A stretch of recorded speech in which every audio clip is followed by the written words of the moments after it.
Excel, yeah, I just, it's not my type of setup. If it had gapped down, I would have maybe had higher conviction on a mean reversion trade, but you know, it could work. I just, it's not my type of setup. It's hard to say. If it were to bounce, you know, it could very easily go back to 25 or something. It's hard. It's hard. Beely, yeah, thanks for. Oh my God! Wow! Do not override your sell rules, guys. Just don't do it. Pro tip: like learn from my mistakes. Okay, I'm doing these mistakes so you don't have to. Okay. That's why, you know, that's why you guys are following me. Learning from my mistakes. Do not override. This is why you have trailing stops, because you can think something is getting extended. You can have all these opinions, oh, the market is gonna pull back, blah, blah, blah. But you will not outsmart the 10 and the 20-day moving average. You will not. Over time, you can do it now and then, but over time, you will not outsmart those things. Yeah, extended can stay extended.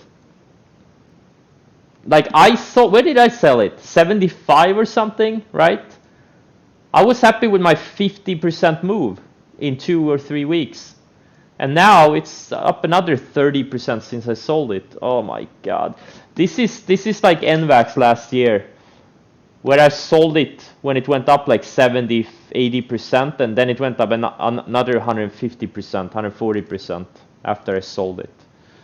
That's why you have these trailing stops, because you never know when a stock is gonna, how high a stock is gonna go, right? They can go to, sometimes they can go straight up for weeks and months on end. But sometimes I kind of, you know, overthink things. T-Doc, if I like the flag, not really. T-Dog looks great on the weekly though. It looks great on the weekly. If you want like a position trade type of a setup, T-Dog could be it. On the daily, I think it's a bit choppy. I don't like it on the daily. It's not a great trading stock. But if you want a good position type of a trade, where you have a little bit of wider stop and go for a, you know, bigger move, I think T-Dog could be a candidate, definitely. It is setting up nicely. It's been going sideways for over a year, been building higher lows. It's a growth stock. You know, they're doing some exciting things. This is the type of stock and really works in this market. So, you know, be careful with these. I don't really recommend any of you, like newbies, to trade these mean reversion setups. It's better if you just, you know, master one setup at a time, the breakout setup. You're probably gonna be profitable earlier than if you try to trade several setups at the same time. You kind of need to master one setup first before you take on another. But it's never wrong to try several types of setups, because at the end of the day, it's all about finding something that fits your personality, something you're comfortable with. That's the most important thing. So obviously you can try out many different setups, but don't try to trade too many setups at the same time if you're new. How many stars was the Zillow setup? Today it's maybe 3 stars. Back here it was 5 stars. Back here when I bought it was 5 stars. RMO, yes, RMO was a 5-star mean reversion setup. So it was down what, 1, 2, 3, 4, 5 days in a row. Was down what, 52% from the highs. Yeah, 5-star. 5-star opening range highs was the entry. Yep. Really, this one I didn't even look at because it's too liquid for me personally. But yeah, 5-star. Yes. 5-star mean reversion play. It's the same principle on this longs and shorts. You know, something that's up a lot in, you know, if something is up a lot, like 3, 4, 5 days in a row, you know, it's not gonna keep going up forever. And the same thing with these things that make big moves and then have these big moves down, like there's a good probability they will bounce. They don't have to. That's why you wait for these perfect setups where you have a good risk reward. If you're wrong, you only lose a little.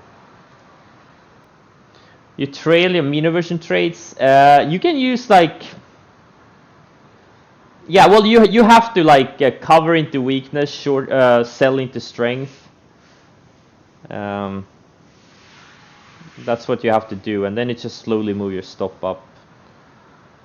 I don't really use any of these moving averages that much on mean reversion trades. My first partial sell, I already sold a little bit because I'm up like 10% from entry. That's a big move. That's a big move in like 20-30 minutes. And even if it bounces, say 50%, 10% is 1/5 of the expected move. So, you have to sell accordingly.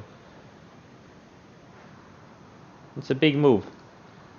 There is no mean reversion trades. There is no 3-day, there is no such thing as sell a third to half after 3 to 5 days and then move your stop to break even, because the move is going to be over in the next 3 to 5 days, usually. So you gotta sell, when you get these big pops.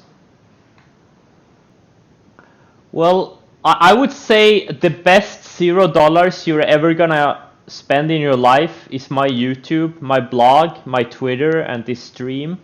But yeah, I agree. Stock B is probably the best $300 you will spend in your lifetime.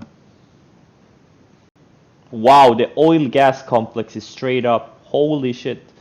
This is why you need to be on these things. You can't wait for, you can't slack around and, look for stocks that are up and like, wow, this looks good. No, you need to do this work.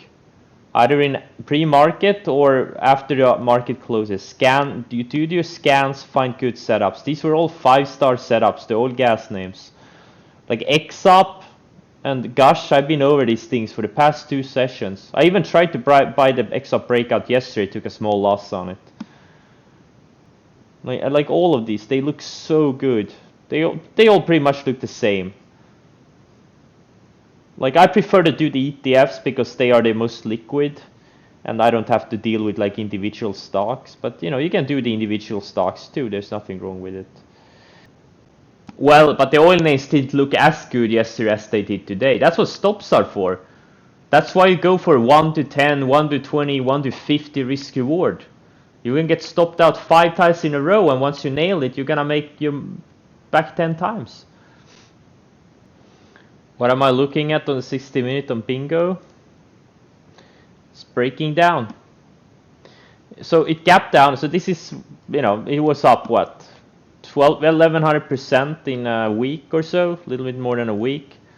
So now we know it's not gonna keep going up forever, because no stock does. It could, and it's getting really stretched from the moving averages. Like, even with this gap down, it's down 32% since yesterday's close, but it still has 55% to fall to get to the 10-day.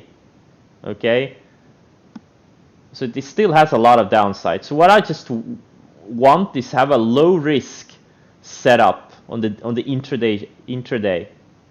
Okay, and due to this gap down, I didn't want to do it on the opening range lows because I knew there's a good chance it will snap back, which it did, right? If you had shorted the opening range lows, you would have taken a loss on it. So I just waited it for this thing to bounce and for the bounce to end. And now it's been building lower highs for like an hour now.